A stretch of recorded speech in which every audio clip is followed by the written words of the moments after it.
तो आज हम देखेंगे पास्चुरेशन। ठीक है, तो इसकी डेफिनेशन क्या होंगी? It is the process of giving birth to a baby is called parturition. ठीक है, it is the process of giving birth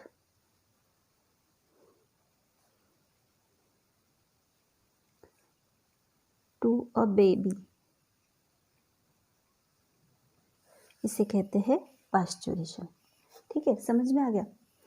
वैसे देखा जाए तो ह्यूमंस जो होते हैं, human beings are viviparous. Humans कैसे है? विविपेरस है। विविपेरस का मीनिंग है giving birth to a young ones या giving birth to a baby. तो इसे कहते हैं विविपेरस। जो डायरेक्टली बच्चों को जन्म देते हैं, these are called as viviparous. और जो एग लेइंग होते हैं उन्हें कहते हैं ओविपेरस। ठीक है, तो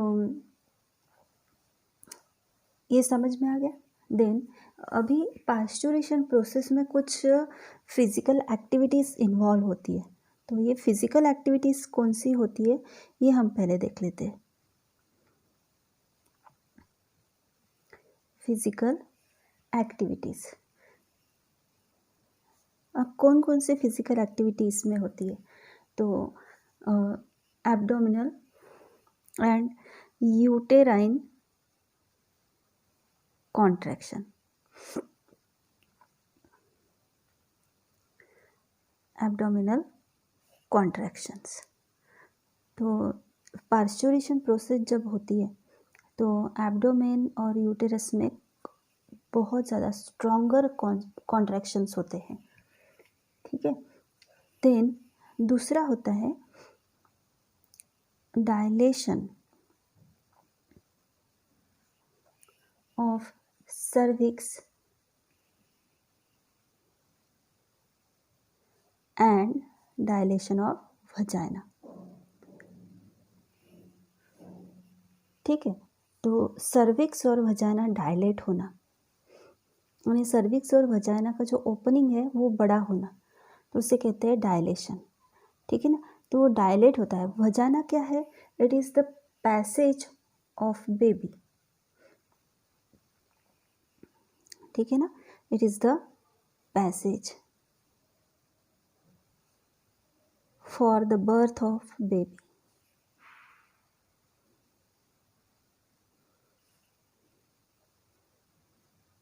तो ये पैसेज जो होता है ना वो डायलेट होने लगता है। यूटेराइन और एब्डोमिनल मसल्स कॉन्ट्रैक्ट होते हैं, तो सर्विक्स और वजाइना डायलेट होते हैं, जिससे कि सर्विक्स और वजाइना का जो ओपनिंग है वो बड़ा हो जाए और इजीली बच्चे का जन्म हो जाए। तो उसके लिए ये डायलेशन ज़रूरी होता है। ठीक है, अभी हम एक इसे हम लोग बोल सकते हैं लेबर क्या होता है। Labour, what is labour?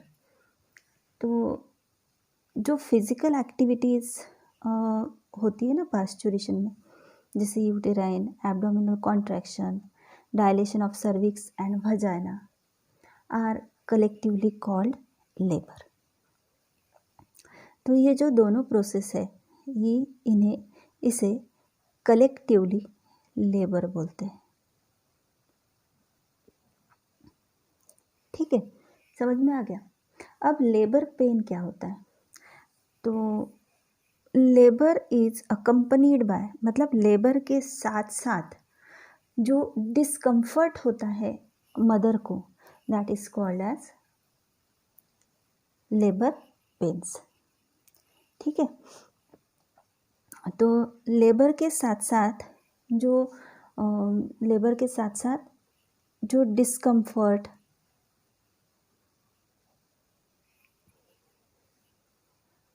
या लोकलाइज सेंसेशन ऑफ डिस्कम्फर्ट जिसे बोलेंगे, मतलब अनईजी हो जाती है मदर, तो that is called labour pain. ठीक है, तो लेबर क्या होता है और लेबर पेन क्या होता है ये समझ में आ गया। अब ये जो पास्चुरेशन प्रोसेस है ना, it is a complex process.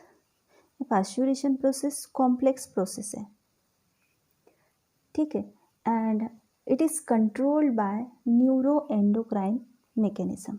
तो पास्चुरेशन कंट्रोल्ड बाय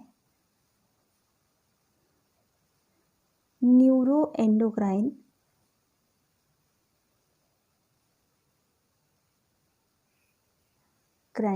मैकेनिज्म।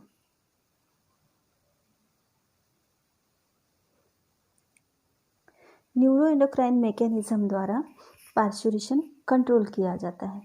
कैसे किया जाएगा? तो जैसे ही बेबी पूरी तरह से फॉर्म हो जाता है ना, तो जैसे ही बेबी पूरी तरह से फॉर्म हो जाता है, जैसे फुल्ली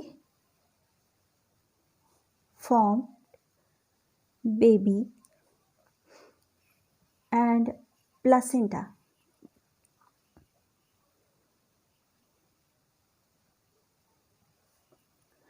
पूरी तरह से जो फुल्ली ग्रोन बेबी जो होता है वो, और जो बेबी से अटैच प्लासेंटा होता है, ये क्या करते हैं? सिग्नल्स अराइज करते हैं। दे arise signals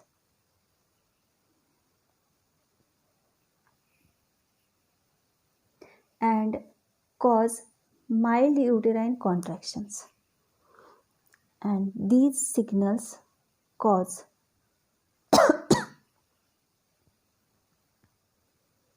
mild uterine contractions।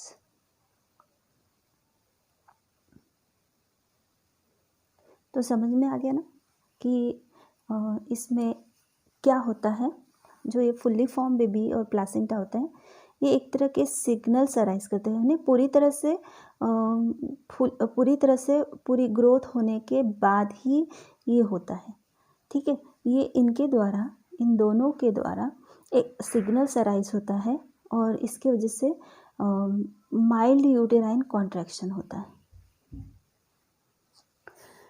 तो जैसे ही माइल्ड यूटेराइन कॉन्ट्रैक्शन होता है, इसके साथ साथ with this there is a rise in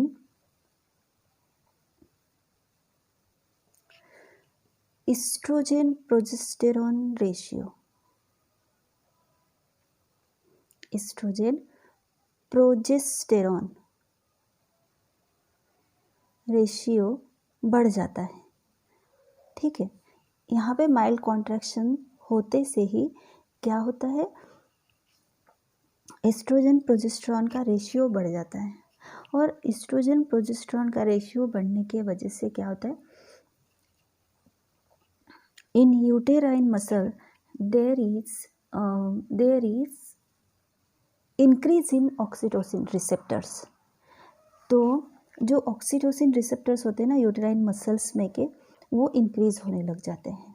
सो जैसे ही इसका रेशियो, एस्ट्रोजन प्रोजेस्टेरॉन का रेशियो बढ़ जाता है, here increase in oxytocin receptors. Oxytocin receptors बढ़ने लग जाते हैं। क्या बढ़ने लग जाते हैं? ऑक्सीटोसिन रिसेप्टर्स कहाँ पे होते? इन यूटेराइन मसल्स। मतलब अब इसके बाद जो ऑक्सीटोसिन रिलीज होगा ना, उसको रिसीव करने के लिए यहाँ पे रिसेप्टर्स ऑलरेडी तैयार रहेंगे, जिसकी वजह से जो पास्चुरेशन है ना, वो इजी हो जाता है, ठीक है। तो इस तरह से आपको समझ में आ गया होगा कि न्यूरो एंडोक्राइन मैकेनिज्म में कैसे होता है। इसके बाद और भी कुछ स्टेप्स होते हैं, वो हम देखेंगे। फिर से मैं एक बार बताती हूँ कि बेबी और प्लासेंटा, जब पूरी तरह से बेबी तैयार हो जाता है, तो प्लासेंटा और बेबी दोनों मिलकर एक सिग्नल अराइज करते हैं, जिसके वजह से यूटेरस में माइल्ड कॉन्ट्रैक्शन होने लगता है। कैसे? माइल्ड कॉन्ट्रैक्शन, धीरे धीरे। जब माइल्ड कॉन्ट्रैक्शन होता है तो एस्ट्रोजन प्रोजेस्टेरॉन का रेशियो बढ़ जाता है, और इन दोनों का रेशियो बढ़ने की वजह से यूटेराइन मसल्स के ऑक्सीटोसिन रिसेप्टर्स भी बढ़ जाते हैं। ठीक है ना। अब क्या होता है, ये जो fully developed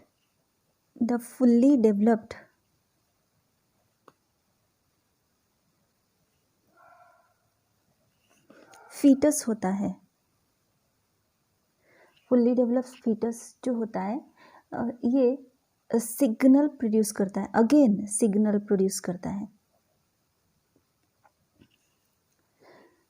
gives signals for uterine contraction. यहाँ पे लिखना पड़ेगा gives signal for uterine contraction. Uterus को कॉन्ट्रैक्ट करने के लिए फिर से ये फुल्ली डेवलप्ड फीटस जो होता है वो सिग्नल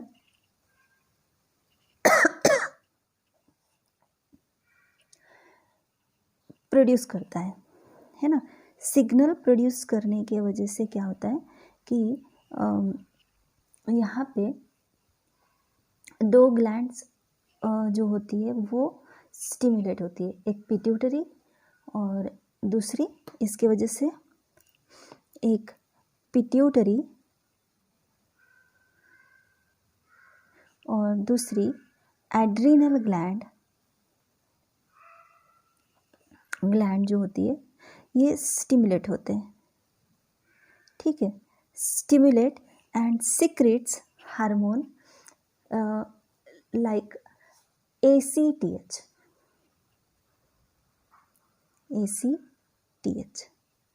इसे बोलते हैं एड्रीनो कॉर्टिकोट्रोपिक हार्मोन।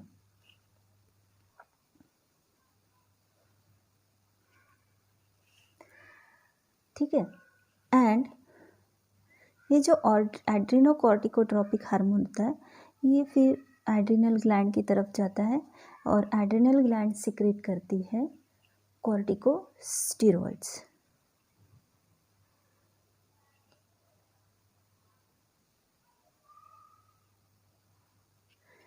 ठीक है ना। तो जैसे ही ACTH रिलीज होता है, एड्रीनल ग्लैंड की तरफ जाता है, कॉर्टिकोस्टेरॉइड सिक्रेट होता है, दिस releases मतलब these hormones secreted by these glands which trigger करना मतलब अचानक जैसे बंदूक में से गोली निकलती ना, हम लोग ट्रिगर दबाते, उसी तरह से ये जैसे ही सीक्रेट हो जाते हैं वैसे ही ये क्या होता है कि this triggers the release of oxytocin, है ना। इसके वजह से क्या होता है कि दिस मतलब both these hormones triggers the release of oxytocin hormone from mother's pituitary gland,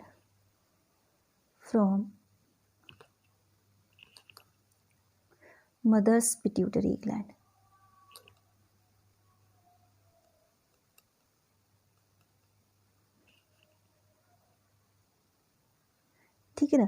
मतलब ये जो यहाँ पे जो हार्मोन यहाँ पे सीक्रेट हुए, ये फीटस के द्वारा सीक्रेट हुए, ये फीटस के द्वारा सीक्रेट होते हैं, प्लासेंटा का बैरियर क्रॉस करके वो मदर के बॉडी में जाते हैं और ऑक्सीटोसिन रिलीज करते हैं फ्रॉम मदर्स पिट्यूटरी ग्लैंड। और इसके वजह से क्या होता है कि जब मदर्स पिट्यूटरी ग्लैंड की तरफ से ऑक्सीटोसिन रिलीज होता है तो क्या होता है कि इसके वजह से it acts on uterine muscles of mother. ये जो ऑक्सीटोसिन है ना, oxytocin acts on uterine muscles of mother के यूटेराइन मसल्स पे ये एक्ट करते हैं और उसकी वजह से यहाँ पे this causes vigorous uterine myometrium contraction. जो यूटेरस का जो मायोमेट्रियम होता है, देर आर 3 लेयर्स ना यूटेरस में, एंडोमेट्रियम, मायोमेट्रियम, एक्टोमेट्रियम, है ना, ये होते हैं ना यूटेरस में। तो उसमें से जो मायोमेट्रियम है वहाँ पे विगोरस कॉन्ट्रैक्शन होने लग जाता है। और बाय दिस विगोरस कॉन्ट्रैक्शन क्या होता है कि बेबी जो है, this leads to expulsion of baby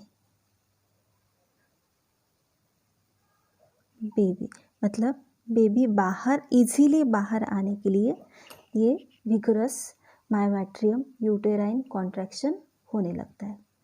तो पार्श्योरेशन इन्वॉल्व्स 3 स्टेप्स। तो पार्श्योरेशन में 3 स्टेप आती है।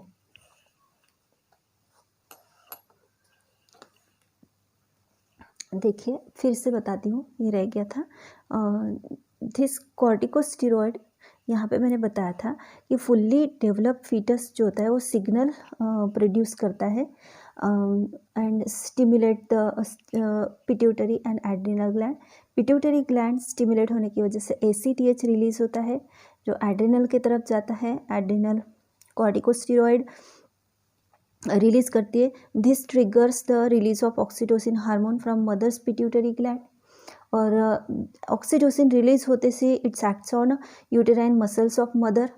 और जैसे ही मदर की यूटेराइन मसल्स पे ये एक्ट करते हैं तो यूटरस का जो मायोमेट्रियम होता है इसमें विगरस कॉन्ट्रैक्शन होता है और it helps for expulsion of baby. तो इस तरह से बेबी का बर्थ होता है। ठीक है, तो यहाँ पे पास्चुरेशन इन्वॉल्व्स 3 स्टेप्स, है ना। यहाँ पे पास्चुरेशन के कितने स्टेप्स है? 3 स्टेप्स है। इन 3 स्टेप्स में से पहली स्टेप है, first step, dilation stage.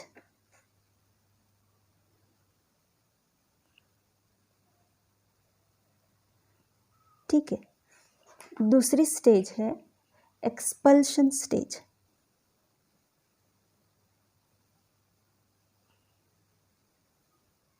And third stage है आफ्टर बर्थ। आफ्टर बर्थ क्या होता है वो देखना पड़ेगा हमें। तो सबसे पहले देखते हैं हम लोग डायलेशन स्टेज क्या होती है। तो चलिए पहली स्टेज देखते हैं, डायलेशन स्टेज, स्टेज 1।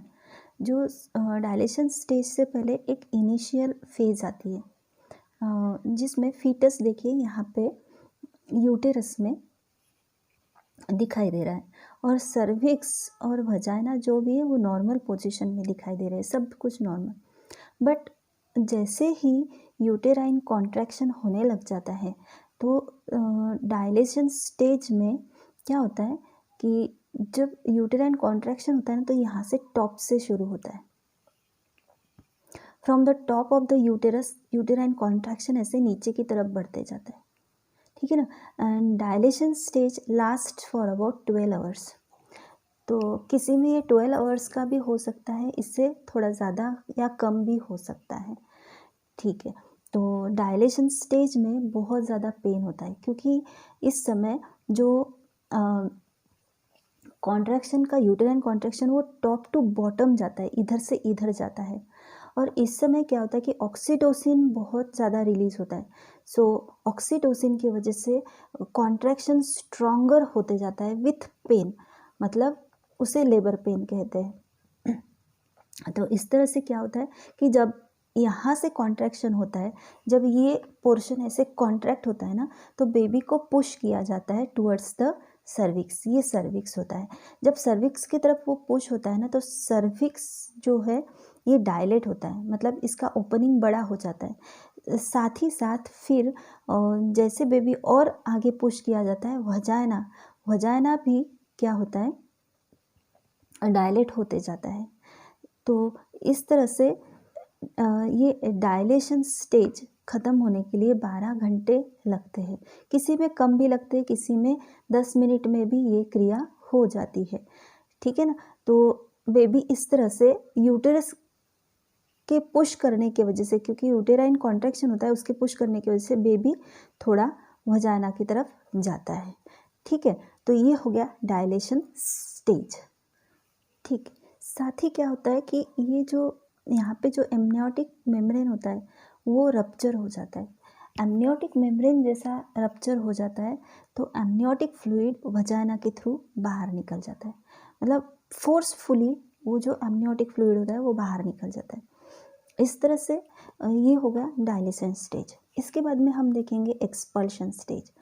तो जैसे ही ये सर्विक्स और वजाना डायलेट होता है, यूटेराइन कॉन्ट्रैक्शन की वजह से बेबी यहाँ पे सर्विक्स तक पुश किया जाता है, और यहाँ पे जब सर्विक्स तक पुश किया जाता है तो बेबी का हेड पोर्शन जो होता है ना वो फॉरवर्ड डायरेक्शन में होता है, सामने होता है।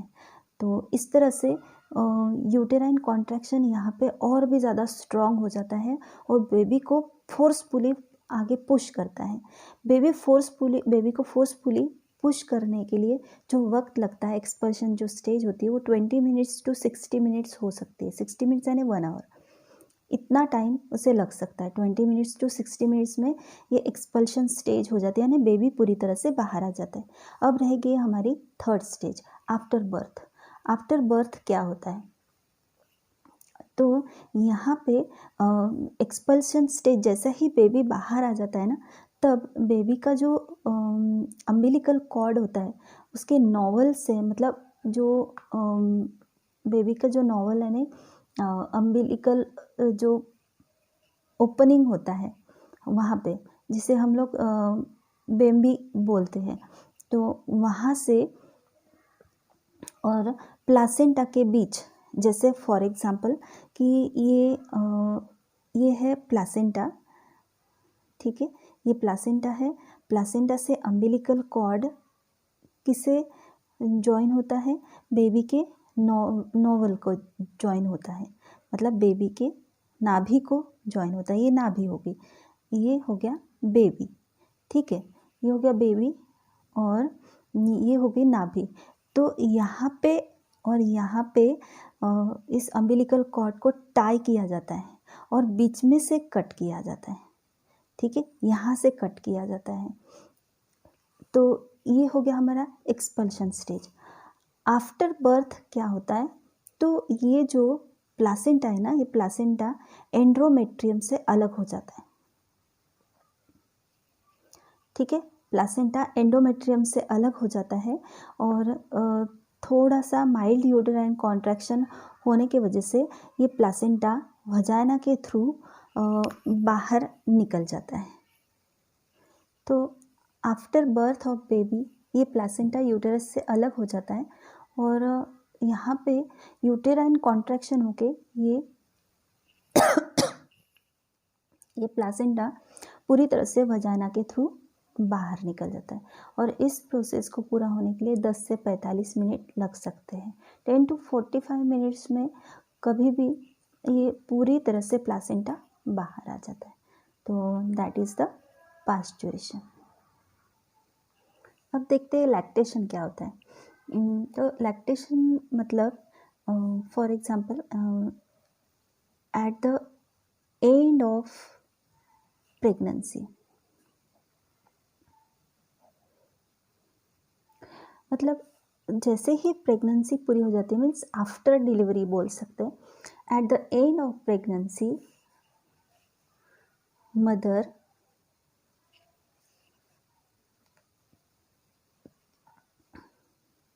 मदर्स mammary gland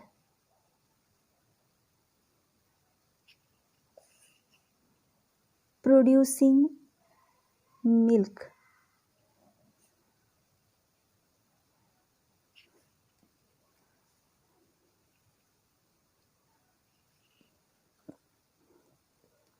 तो समझ में आ गया। At the end of pregnancy mother's mammary gland starts producing milk is called lactation. ठीक है, तो लैक्टेशन की डेफिनेशन समझ में आ गई. जैसे ही चाइल्ड बर्थ होता है, मदर की जो मेमोरी ग्लैंड्स है ना, वो मिल्क प्रोड्यूस करने लग जाती है.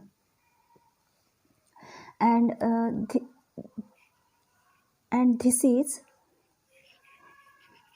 milk is produced by a hormone prolactin. मतलब प्रोलैक्टिन हार्मोन की वजह से मिल्क प्रोडक्शन होता है ना. Prolactin helps in production of milk production करने के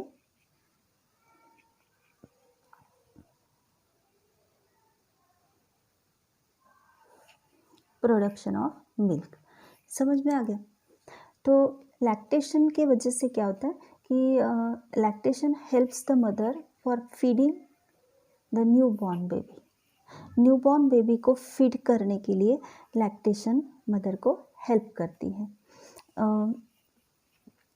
सून आफ्टर द चाइल्ड बर्थ जो शुरुआत का फ्लूइड सीक्रेट होता है मैमरी ग्लैंड से, मतलब सून आफ्टर चाइल्ड बर्थ, जैसे ही बेबी का जन्म होता है,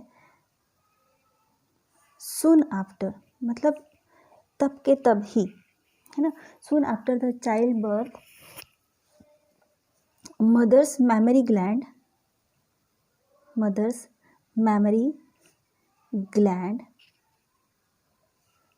secretes a fluid.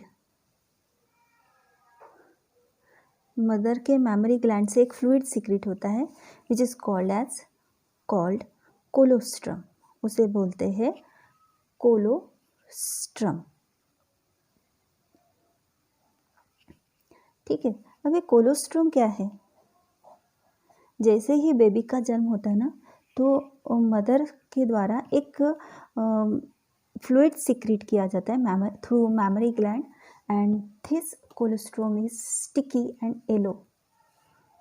ये कैसा होता है? Colostrum is sticky and yellow fluid. ये थोड़ा स्टिकी और येलो होता है. एंड इट कंटेन्स, अब इसमें क्या क्या होता है कोलोस्ट्रम में?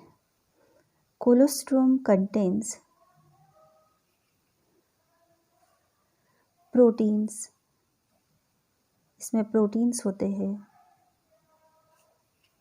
इसमें लैक्टोज होते हैं, एंड इसमें मदर की एंटीबॉडी होती है,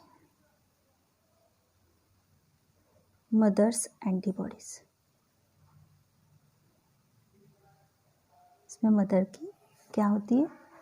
एंटीबॉडीज होती है. Example immunoglobulin A, IgA.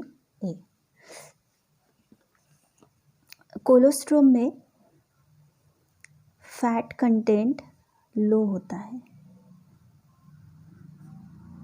Fat content कैसा होता है कोलोस्ट्रम में? लो होता है. समझ में आ गया.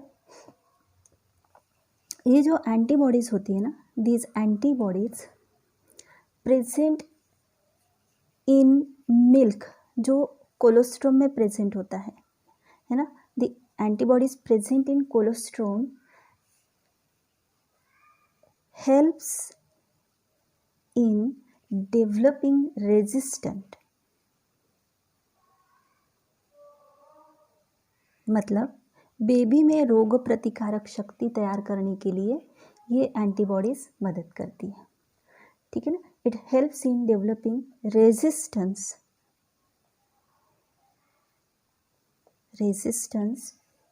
For the new born baby.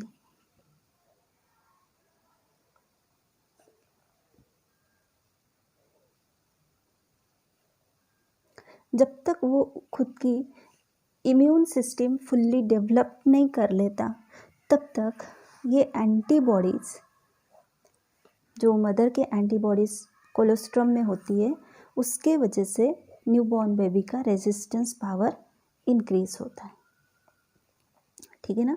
और ये कब तक, जब तक वो उसकी खुद की auto immune system fully develop नहीं कर लेता। तो ये हो गया हमारा लैक्टेशन।